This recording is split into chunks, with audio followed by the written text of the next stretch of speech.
25 જાન્યુઆરી national water day નિમિત્તે સૌ મતદારોને ખૂબ ખૂબ અભિનંદન, શુભેચ્છાઓ અને ખાસ કરીને 18 વર્ષના નવા મતદારોને ખૂબ શુભેચ્છાઓ.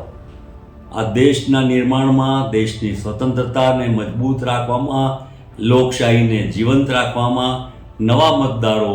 આ મુખ્ય ધારામાં આવી અને દેશને નવી દિશામાં લઈ જાય એ માટે ખૂબ ખૂબ શુભેચ્છા.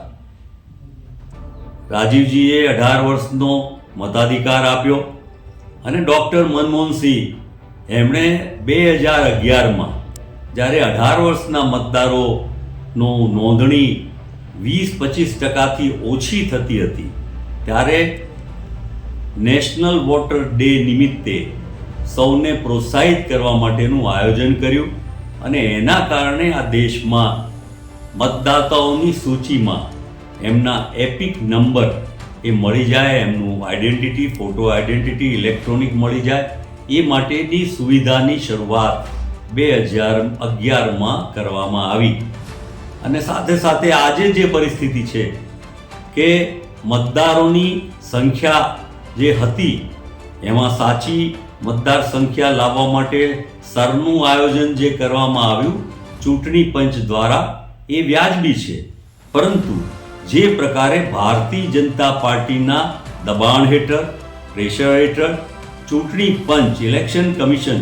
જે પ્રકારે વર્તી રહ્યું છે તો એમ લાગે છે કે જે તારીખો આપવામાં આવી એ વારંવાર બદલવામાં આવી અને ફોર્મ 7 દ્વારા જે મતદારો નોંધણી થઈ ચૂક્યા છે એના પણ મતને રદ કરવા માટેનું એક કારસો, એક પ્રકારનું એમણે ષડયંત્ર ચૂંટણી પંચ પાસે ભારતીય જનતા પાર્ટી કરાવી રહી છે. આ દેશ માટે ખૂબ જ ચિંતાજનક, ગંભીર અને લોકશાહી માટેનો બહુ જ મોટો ખતરો છે.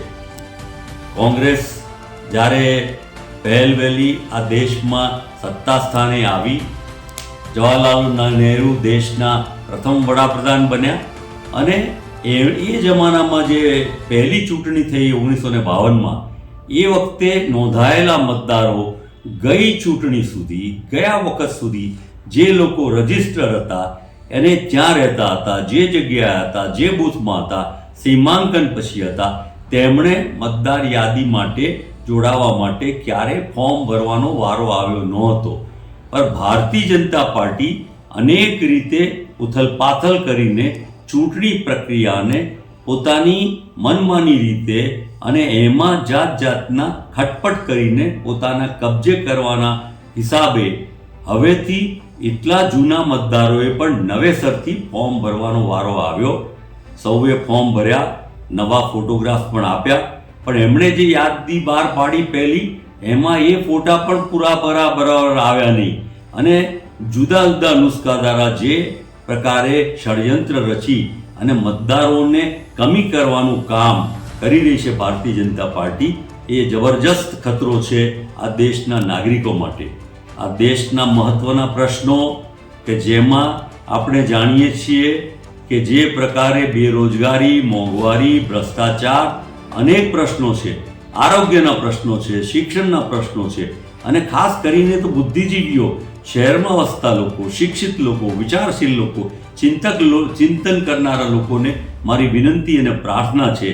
કે આજે આપણે જોઈએ તો પોલ્યુશન કેટલું વધી ગયું છે, સોલિડ વેસ્ટ મેનેજમેન્ટના પ્રશ્નો કેટલા વધી ગયા છે, રોડનો ટ્રાફિકના પ્રશ્નો કેટલા બધા વધી ગયા છે અને અનેકવિધ પ્રશ્નો વચ્ચે જ્યારે આપણે ગૂંચવાયેલા છે ત્યારે લોકોના પ્રશ્નોને વાચા આપવાને બદલે ચૂંટણીઓમાં ગેરરીતિ કરી સત્તાને કબજે કરી રાખવાના આ પ્રયાસોને મને લાગે છે કે આ આપણો નેશનલ વોટર ડે એ સફળ થવા માટે સૌ નાગરિકો બહાર આવે, ચિંતાથી બહાર આવે, જાગૃતિથી બહાર આવે એવી વિનંતી સાથે ફરીથી આ નેશનલ વોટર ડે નિમિત્તે